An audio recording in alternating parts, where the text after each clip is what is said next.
Hey everybody, it's RC. A little late night Photoshop session here.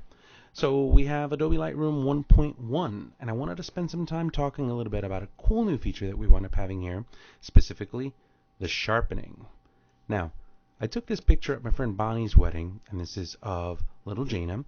I want to go ahead and I want to take this image, and I want to be able to get it over to Bonnie as soon as possible. But there's a couple of things in here that are beginning to bug me, and I want to start just kind of correct it very, very quickly. So let's go ahead and jump in. First thing that's bugging me is the color. There's a little bit of a blue cast here on the white area by the gloves, and what I'm going to do is I'm going to select my blue on the color, and I'm just going to desaturate that just a tiny bit. We don't lose too much. That looks pretty good. I'll go ahead and drop that. I'm going to zoom into 1:1. I'll go ahead and I'll use my spot removal tool, get rid of that spot, and that spot, maybe even that spot. And for that artistic effect, let's go ahead and go to lens corrections, and I'm going to go ahead and drop my vignetting, add some intentional vignetting on the edges. Actually, let's just add a lot, and then I'll drag my midpoint down even further so that I can get more of that spotlightish effect. Okay, I'm liking this. However, there's one thing that I'm not liking. If I click, I'm not going to actually click in there. I'll show you what it is that I'm not liking. I'm going to go to the detail. In Lightroom 1.1, now we wind up having amount, radius, detail, and masking. Before, when we had to do any kind of sharpening in 1.0, we only had two sliders. But now we have a lot more control over what we wind up doing to this image. Now, notice immediately when we wind up going in here, you have this little warning icon on the upper left hand corner. It tells you a zoom level of 1:1 is required to be able to see these effects. So I've got to get to 1:1. Now I can click on the image itself to get to my 1:1, or I can just click on that little warning icon. Automatically zooms me into 1:1. Now, notice the eyes. A little cloudy, a little out of focus. I'm going to go ahead and I'm going to add some sharpening into this. Let's see if it can work. Now, let's go over the amount, radius, detail, and masking. Amount, basically it's saying, all right, well, sharpening just deals with dark areas and light areas and the differences between them to be able to increase contrast. So we want to make our dark areas darker, our light areas lighter, and the amount specifies just how much. If you drag it to the right, it starts adding sharpening. If you drag it all the way to the right into the red area, it adds a ton of sharpening. So take a look. I'm going to go ahead and step off that a little bit, bring it into my 123 area. That looks good. Now watch this. I can turn this off.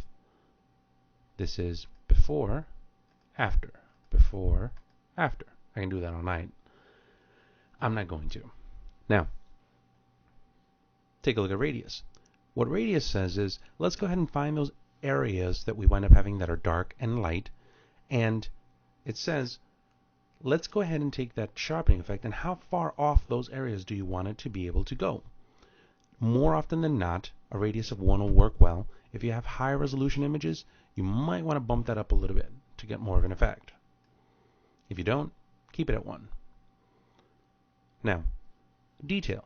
How much detail do you want? If you drag to the right, more detail. If you drag to the left, not so much detail. So I'm going to go ahead and I'm going to move this all the way over here. But take a look at what happens. My eyes are pretty sharp, but so is all of this area by the skin. So I wanted the eyes, but I didn't want this. So what am I going to do now? Masking helps out a ton. What this does is it applies a layer mask directly on this image on the fly. So no jumping to Photoshop to be able to do these kinds of sharpenings and then copy another layer and then do a layer mask and paint in. Now we can do that all right here. Take a look. If I wind up grabbing this, what it does is it looks for surface areas and it'll mask those so that the sharpening isn't applied to it.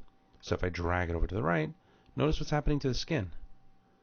Skin gets smooth again because it's doing a mask, but the eyes stay sharp. Very good.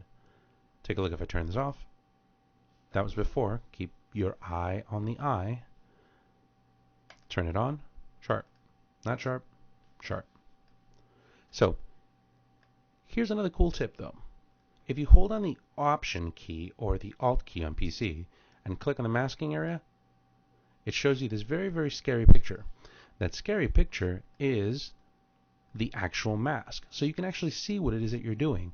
Notice that if I wind up dragging this in to the right, it starts making surface areas darker and darker and darker.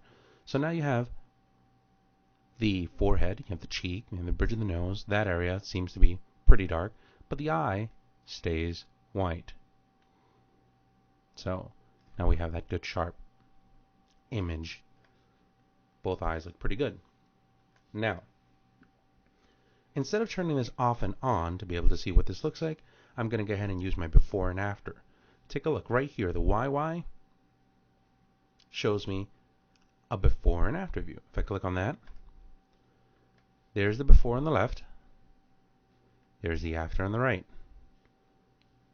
Noticeable difference. If you click on the YY again, it can show you a kind of a split screen.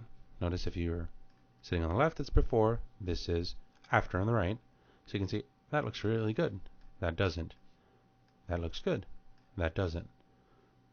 That looks good. Anyway, you get the point. I click on this again. It shows me a top down. Shows me a split screen top to bottom. So you can really notice the changes. I'm pretty much done with that. I'm going to go ahead and I'm going to go back to my loop view. And I'll go ahead and I'll fit the image back on the screen. So now we can take a look at what the image looked like before. I'm going to go ahead and collapse this panel so we can have more space. There's the before image. There's the after. Now it's ready for exporting. All done within Lightroom 1.1.